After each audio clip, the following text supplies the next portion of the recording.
Hello friends, welcome back. इस series में हम सीखने वाले Django REST फ्रेमवर्क। तो चलिए शुरू करते हैं। तो इस वीडियो में हम क्या करने वाले, सिर्फ Django का बेसिक सेटअप करने वाले। तो चलिए शुरू करते हैं। तो सब स्टेप बाय स्टेप करेंगे। सबसे पहले हम क्या करते हैं, अपने वर्चुअल इन्वायरमेंट क्रिएट करते हैं।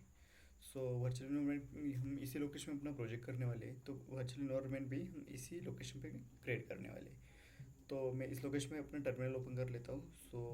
मैंने यहाँ पे कर लिया अपना टर्मिनल ओपन। और जो वर्चुअल इन्वायरमेंट क्रिएट करने की जो कमांड होती है, मैं यहाँ कमांड टाइप करने वाला हूँ। जो कमांड है अपनी python 3 -m virtual environment and env, और जैसे एंटर हिट करूँगा। जैसे मैंने एंटर हिट किया, जस्ट वेट करते हैं। ओके, इन्वायरमेंट का फोल्डर अपना क्रिएट हो गया है।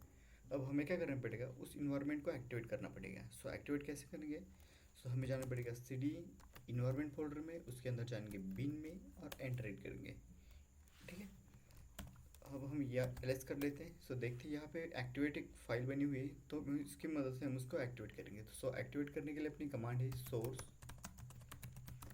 और एंटर करेंगे। जैसे देख सकते हैं, अगर आपकी इसमें यहाँ पे इन में आ गया, मतलब इन्वायरमेंट का नाम आ गया, तो यानी कि वो एक्टिवेट हो चुका है। तो हम अपनी मेन डायरेक्टरी पे आ जाते हैं। तो उसके लिए हम करेंगे cd स्पेस डॉट डॉट, फिर से वही कमांड टाइप करेंगे। एज यू कैन सी, यहाँ पे हम आ गए हैं।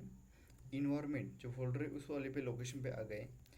तो सबसे पहले हमें कुछ रिक्वायरमेंट इंस्टॉल करनी पड़ेगी, जैसे कि Django। तो Django इंस्टॉल करने के लिए कमांड है उसकी pip इंस्टॉल Django, और एंटर हिट करेंगे।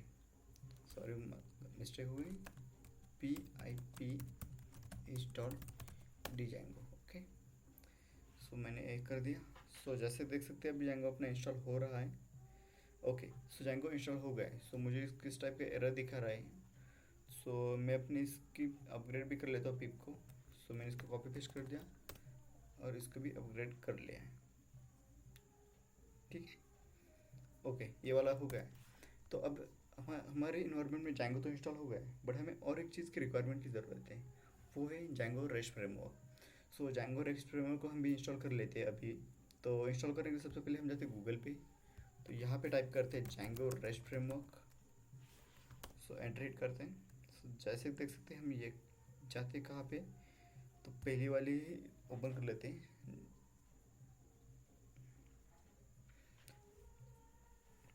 हमने पहली वाली URL ओपन कर ली। स्क्रॉल करते हैं अभी। शायद तो मेरा इंटरनेट स्लो है, इसको वैसे लोड होने में ज़्यादा टाइम ले रहा है। ओके, इतना हो गया। हमें Django REST फ्रेमवर्क को इंस्टॉल करना पड़ेगा। तो इंस्टॉल करने के लिए सबसे पहले जो कमांड है ये वाली pip install Django REST framework, तो इसको कॉपी कर लेते हैं हम लोग और यहाँ पे हम पेस्ट करने के लिए Ctrl+Shift+V और एंटर हिट करते हैं। जैसे देख सकते हैं अपना Django REST फ्रेमवर्क भी इंस्टॉल हो चुका है। अब हमें क्या करना पड़ेगा कि यहाँ पे एक प्रोजेक्ट बनाना पड़ेगा। कहाँ पे, अभी तो मतलब इन्वायरमेंट सेट हो गया है, Django भी इंस्टॉल हो गया और REST फ्रेमवर्क भी इंस्टॉल हो गया है। अब हम क्या करते हैं कि Django का बेसिक सेटअप बनाते हैं। तो चले सेटअप शुरू करते हैं। तो देखिए अभी मैं इसी लोकेशन पर हूँ, यही वाले मतलब REST framework Django REST API। तो इसके अंदर ही मुझे एक प्रोजेक्ट बनाना पड़ेगा। तो प्रोजेक्ट बनाने के लिए अपनी Django की कमांड टाइप करते हैं django-admin स्टार्ट प्रोजेक्ट। प्रोजेक्ट का नाम मैं अभी प्रोजेक्ट ही दे देता हूँ, मतलब स्टूडेंट मैनेजमेंट होने वाला है। मैं इसका नाम स्टूडेंट मैनेजमेंट रख देता हूँ।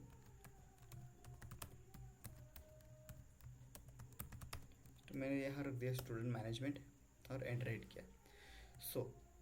जैसे देख सकते हैं यहाँ पे अपना एक स्टूडेंट मैनेजमेंट नाम का एक प्रोजेक्ट क्रिएट हो चुका है। तो हम इसी में अपने एपीआईज बनाने वाले हैं।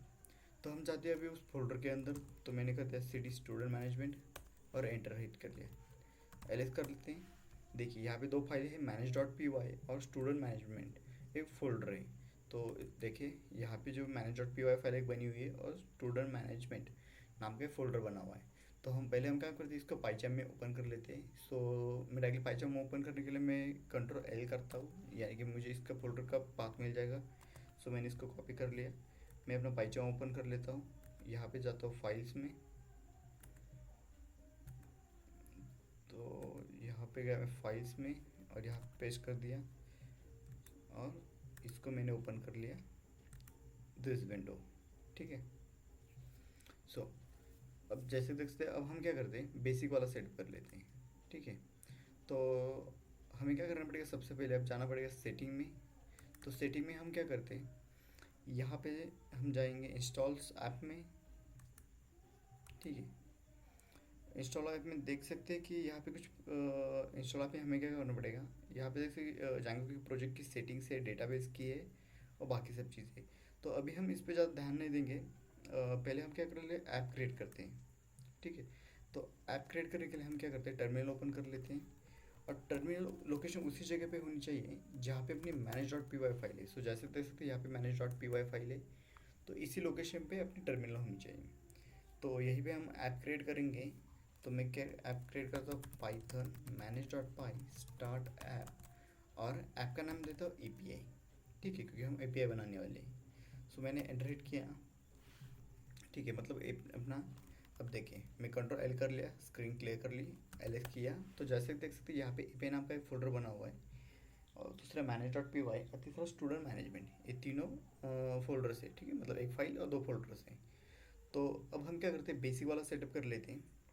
सो सेटअप कैसे करेंगे, पहले हम जाते हैं अपने प्रोजेक्ट ओपन कर लेते हैं। सो जैसे देख सकते हैं यहाँ पे अपनी एक एपीआई अपना वाला ऐप बन चुका है। तो हमें उसका ऐप की कॉन्फ़िगर करना पड़ेगा। तो हम पहले जाते हैं सेटिंग डॉट पी वाई में। तो वहाँ जाने के बाद हम जाते हैं इंस्टॉल ऐप में। तो इंस्टॉल ऐप में हमें क्या वो मेंशन करना पड़ेगा कि वो वाला ऐप का नाम। तो यहाँ पे जाते हैं, मैंने एंटर किया, यहाँ पे देते हैं ए पी आई। ठीक है, और इसके बाद हमें जाना पड़ेगा कहाँ पे, हमें जाना पड़ेगा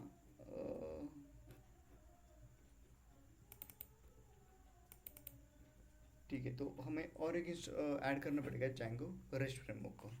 तो मैं यहाँ पे कॉमा देके कर लेता हूँ जैंगो रेस्ट फ्रेमवर्क। सो यहाँ पे है रेस्ट। ठीक है, सो मैंने एक कहाँ से लिया, सो जैसे देख सकते हैं यहाँ पे रेस्ट फ्रेमवर्क है। सो आप इसी साइट पे से कॉपी भी कर सकते हैं।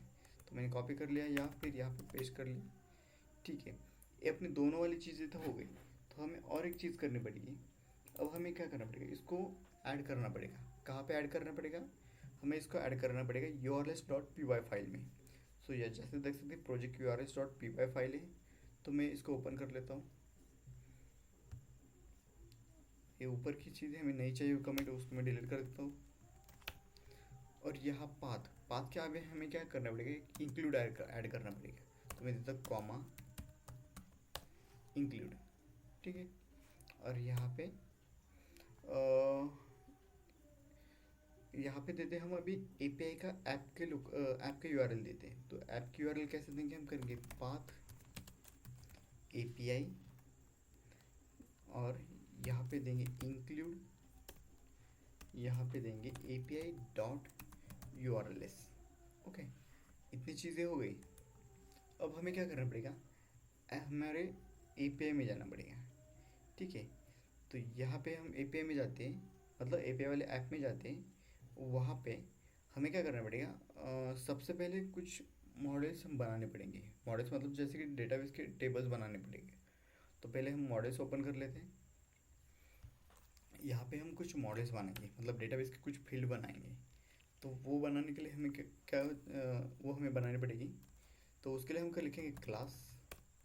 तो यहाँ पे लिख देता हूँ मैं स्टूडेंट, यहाँ पे कर लेता हूँ मॉडल्स डॉट मॉडल।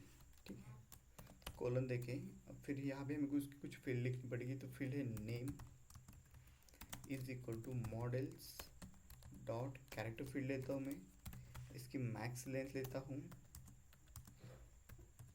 100 लेता हूँ, और इसको लेते हैं null is equal to true और blank is equal to true. ठीक है, स्टूडेंट का नेम हो गया। अब हम लिखते हैं दूसरी फील्ड, जैसे उसका phone number,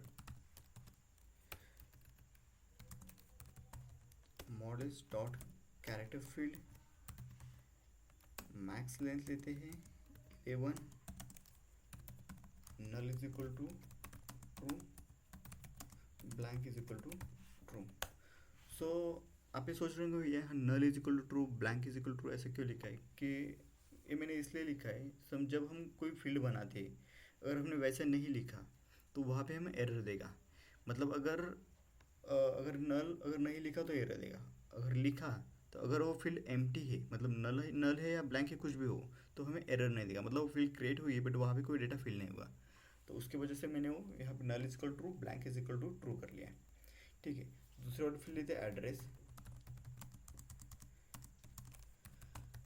models dot character field, यहाँ पे लेता हूँ मैक्स लेंथ, लेता हूँ उसकी 1000, null is equal to true, blank is equal to true. ठीक है, सो इतना हो गया। तो सबसे पहले हम इसको क्या करते हैं, मेक माइग्रेशन करते हैं, डेटाबेस की वो फील्ड सब क्रिएट हो रही नहीं हो रही वो करते हैं। तो पहले हम क्या करते हैं, इस मॉडल्स डॉट पी वाई को, इससे हमने जो स्टूडेंट जो क्लास बनाया उसको हम पहले रजिस्टर करेंगे। ठीक है, रजिस्टर कहाँ पे करेंगे, हम उसको रजिस्टर करेंगे model admin dot P Y पे। क्यों, क्योंकि हम जब एडमिन पैनल ओपन करेंगे तो वहाँ पे उस टेबल दिखना चाहिए। तो मैं जाता हूँ एडमिन डॉट पी वाई में, तो यहाँ पे हमें इंपोर्ट करना पड़ेगा जो मॉडल्स फाइल। सो मॉडल कैसे इंपोर्ट करेंगे, from dot models import star करेंगे। तो उसके नीचे करेंगे admin dot site dot register, और यहाँ पे नाम देंगे क्लास का नाम, तो हमने क्या दिया है, स्टूडेंट। ठीक है, अब हम क्या करते हैं, हम एप्लीकेशन को रन करके देखते हैं एक बार। सो पहले तो मैं क्या करता हूँ, जो हमने एपीआई किया उसको मैं कमेंट कर देता हूँ। तो मैंने इसको कमेंट कर दिया। अगर हमने वैसे रखा, क्योंकि हमने अभी इस फाइल में अभी तक कुछ नहीं किया, अगर इसको ऐसे रख देते तो वो एरर देगा हमें। तो अभी मैंने क्या किया, इसको कमेंट कर दिया, मतलब अभी तक हमने क्या किया है, सबसे पहले हमने प्रोजेक्ट क्रिएट किया, उसके बाद ही हमने जैंगो इंस्टॉल किया, रेस्ट फ्रेमवर्क इंस्टॉल किया, उसको इंस्टॉल ऐप में उसको दोनों को इंस्टॉल मतलब मैं मेंशन कर दिया। और फिर हमने एक ऐप बनाया, ऐप का नाम रखा एपीआई। सो एपीआई के अंदर जो models dot P Y file है, तो उसके अंदर हमने एक क्लास बनाया स्टूडेंट नाम का। तो उसमें अभी तक हमने सिर्फ तीन ही फील्ड लिए, नेम है, फ़ोन नंबर है, एड्रेस है, बस इतनी चीज़ लिए है हमने। उसको अब हमने क्या किया, सिर्फ एडमिन डॉट पी वाई में हमने उसको रजिस्टर कर लिया।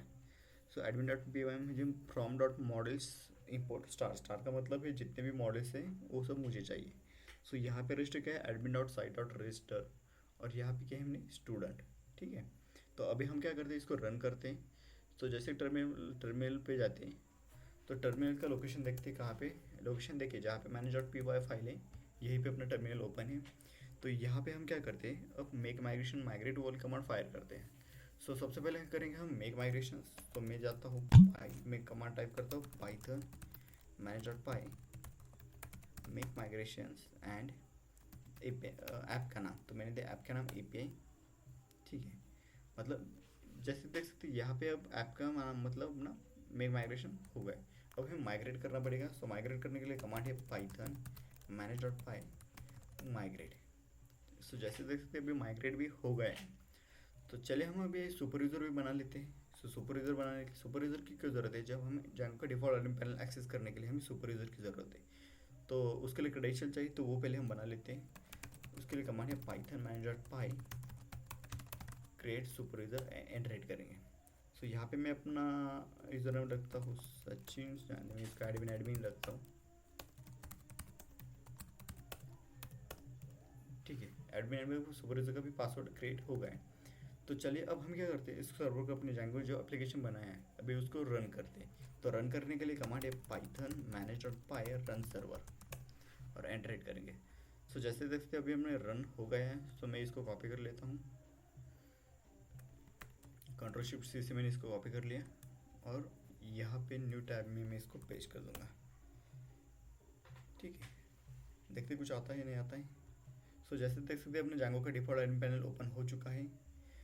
यहाँ पे जाएंगे, /एडमिन करेंगे, तो हम आएंगे जैंगो के डिफ़ॉल्ट एडमिन पैनल में।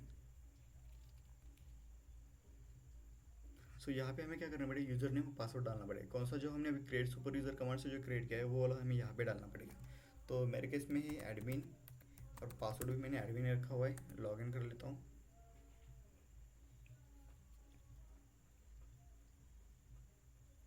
जैसे देख सकते हैं अभी लॉगिन हो चुका है। यहाँ पे स्टूडेंट एपीआई के अंदर, मतलब स्टूडेंट जो ऐप है दिख रहा है ऐप का नेम, और उसके अंदर स्टूडेंट नाम का मॉडल बना हुआ है। हम इसको ओपन कर लेते हैं, और यहाँ पे कोई ऑब्जेक्ट क्रिएट करेंगे।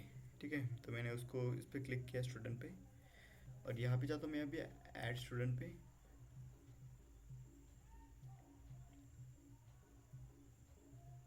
और यहाँ पे नेम देता हूँ, तो मैंने दिया सचिन पवार। फ़ोन नंबर है मेरा, अभी डाल देता हूँ 1234567890। ठीक है। एड्रेस में डाल देता हूँ पुणे महाराष्ट्र। ठीक है, और इसको सेव करूँगा।